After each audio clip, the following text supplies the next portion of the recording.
Uwi sa pagkakaaresto ng isang high-value individual at ng kanyang kapatid ang ikinasang bypass operation ng mga operatiba ng Mati City Police Station.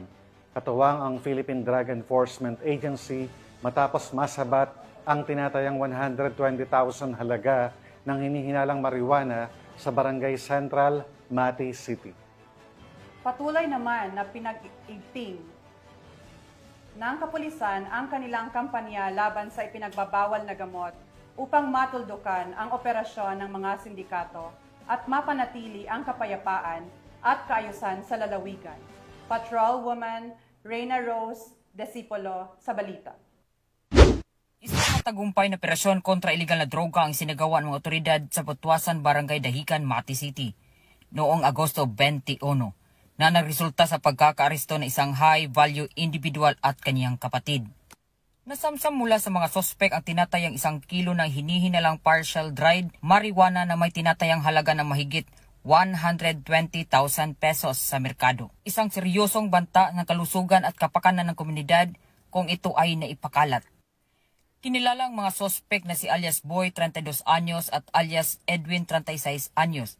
Pinangunahan ang operasyon ng Mati City Police Station, katuwang ang City Drug Enforcement Unit, Provincial Drug Enforcement Unit, Provincial Intelligence Unit at mga ahente ng Philippine Drug Enforcement Agency.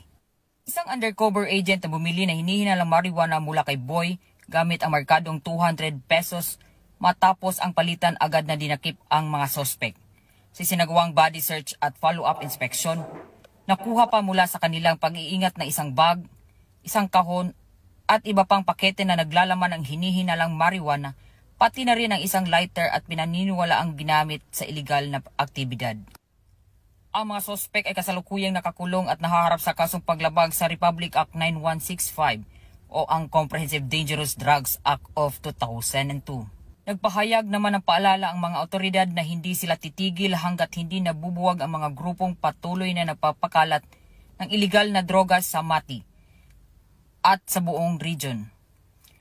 Panawagan din nila sa publiko ang aktibong pakikiisa sa pagbibigay ng impormasyon upang mapanatili ang kapayapaan at kayusan sa komunidad. Dito sa Police Regional Office 11, ako ang inyong PNN correspondent, Patrolwoman Reyna Rose Desipolo, alagad ng batas, tagataguyod ng Balitang Pulis.